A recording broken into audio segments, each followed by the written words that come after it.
Hello বন্ধুরা, কেমন আছেন? আশা করি সবাই ভালো আছেন। আজকে আপনাদেরকে একদম সহজ নিয়মে প্যান কাটিং সেলোয়ার কাটা শেখাবো। তো অবশ্যই ভিডিওটা দেখবেন।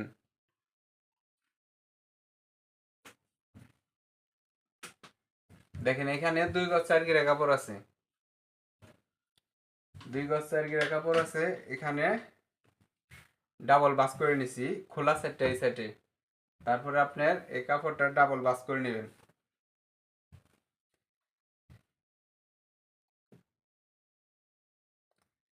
ডাবল বাস করে নেবেন। তারপরে উপরে সমান করে দাগ কেটে নেবেন। যদি বাড়তি কাপড় থাকে অবশ্যই সোজা দাগ কেটে নেবেন। আর রাবারের গার্ডের জন্য 2 ইঞ্চি পরিমাণ কাপড় রাখবেন। এখান থেকে আপনার যার যতটুক লং ততটুকুই দিবেন। তো দেখেন, এখানে করলি হবে, তার জন্য 16.5 ইঞ্চিতে দাগ কাটলাম। 16.5 ইঞ্চিতে দাগ। তো দেখেন,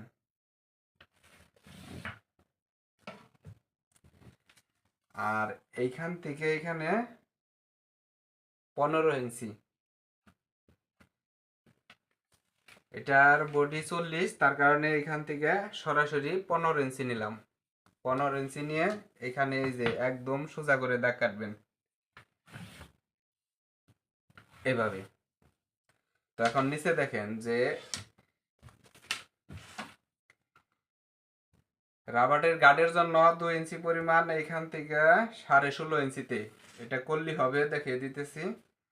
তো এইখান থেকে আপনার লং কত? এই প্যান কাটিং সেলোয়ার লং হবে 38, এখানে নিলাম 36।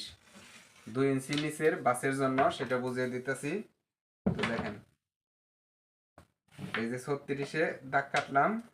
আর এখান থেকে 1/2 ইঞ্চি পরিমাণ শিলির জন্য, সাইডে শিলির জন্য বাদ রেখে এখানে 12 ইঞ্চি হবে। তো 12 অর্ধেক 6, এই দেখেন।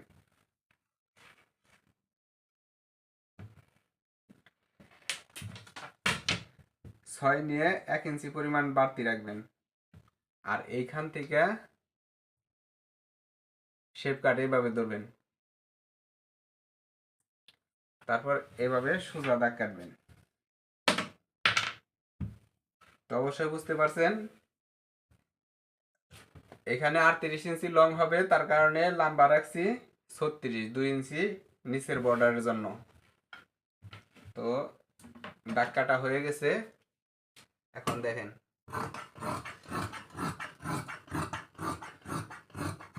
উপরের বাড়তি কাপড়টুকু কেটে ফালিয়ে দিছি। এখন দেখেন একদম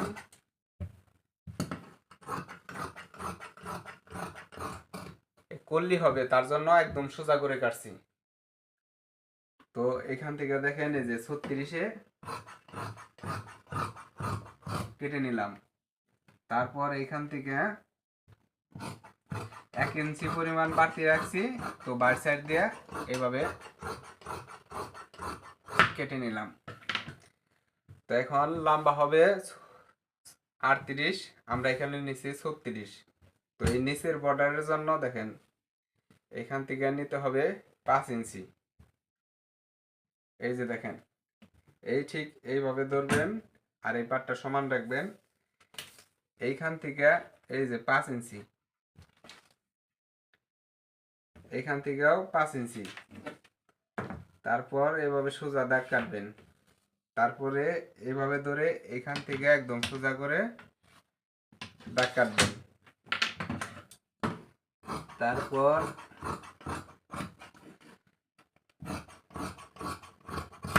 এই এটা হলো নিচের বর্ডার, এই যে তাহলে 38 ইঞ্চি হয়ে যাবে। এখন দেখেন এই যে কল্লি, তো কল্লির কাপড়টা কিভাবে নেবেন? এই যে এখান থেকে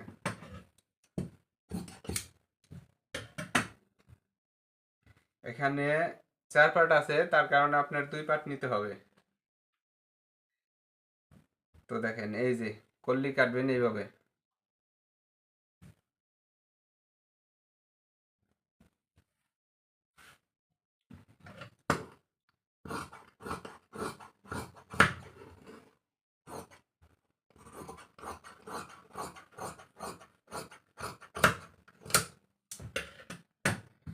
তো যাদের বুঝতে সমস্যা হবে অবশ্যই কমেন্টে জানাবেন। তো এই যেখানে করলি হবে, এই যে দেখেন হয়ে গেল বন্ধুরা, এখানে করলি হবে, এখানে নিচে বর্ডার হবে।